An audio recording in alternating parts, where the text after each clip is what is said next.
rusak.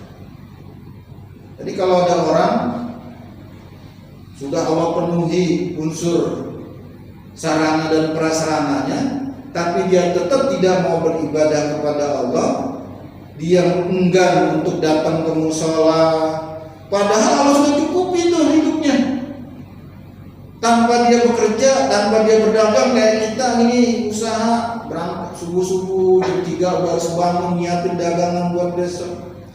Ada yang bekerja habis sembahyang subuh, sholat subuh, dia nggak bisa istirahat lagi, dia harus siap-siap berangkat kerja. Ini orang ini tanpa itu tuh, tanpa bersusah payah bekerja, tanpa bersusah payah berdagang, tapi Allah cukupi dia.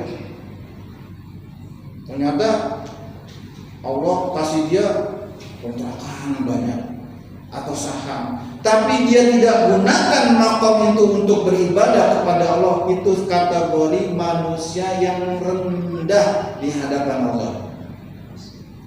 Itu kategori manusia yang error. Jadi kalau ada handphone error kudu diservis atau dibuang. Kalau manusia error harus dibuang. Kalau handphone rusak kita buang, masih ada yang ngambil. Kalau orang error kita buang, kagak ada yang ngambil.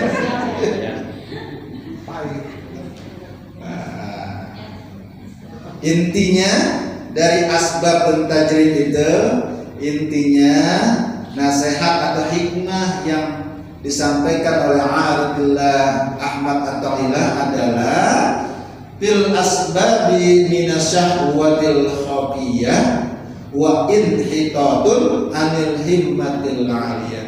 Jadi kalau Allah tempatkan makom kita di makom asbab, jangan lagi kepengen pindah makom ke makom tajrid.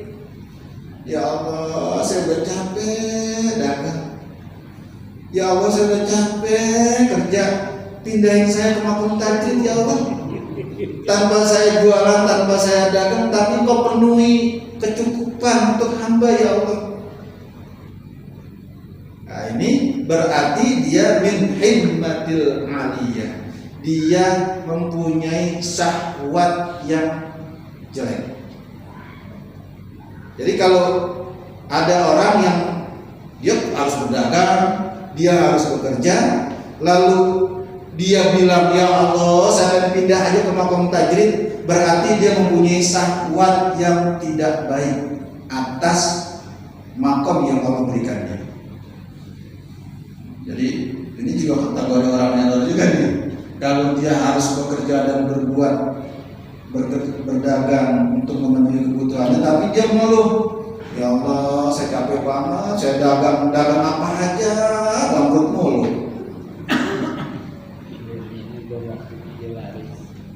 Saya kerja apa aja saya nggak kuat ya Allah, tolong ya Allah pindahin saya ke makom tajrid, tanpa bekerja, tanpa berdagang, tapi kau cukupi. Nah, ini berarti dia mempunyai syahwat yang tersembunyi yang tidak baik.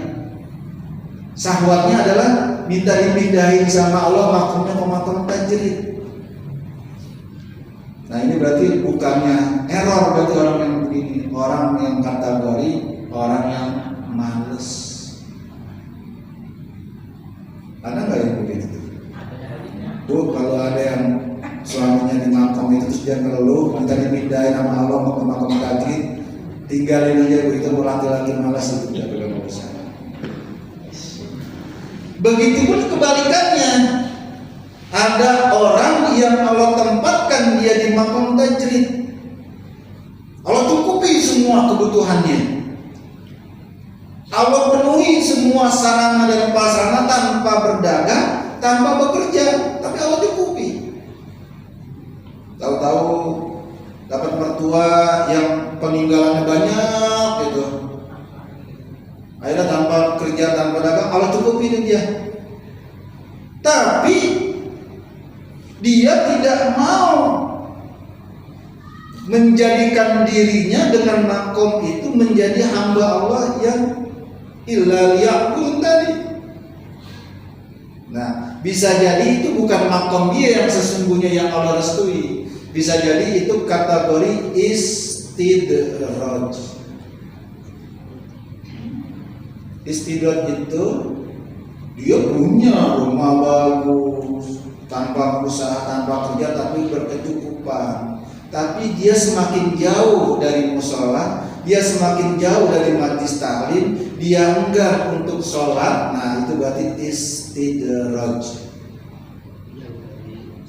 Allah sengaja kasih dia kebutuhan, Allah sengaja penuhi dia untuk berkecukupan dengan kebutuhannya, tapi dia semakin jauh dari Allah. Itu namanya istidraj. Nah ini juga hati-hati nih.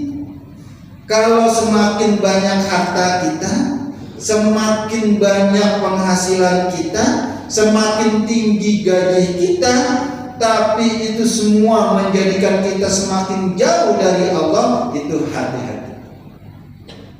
Itu namanya istidraj. Apa Bu? Istidraj.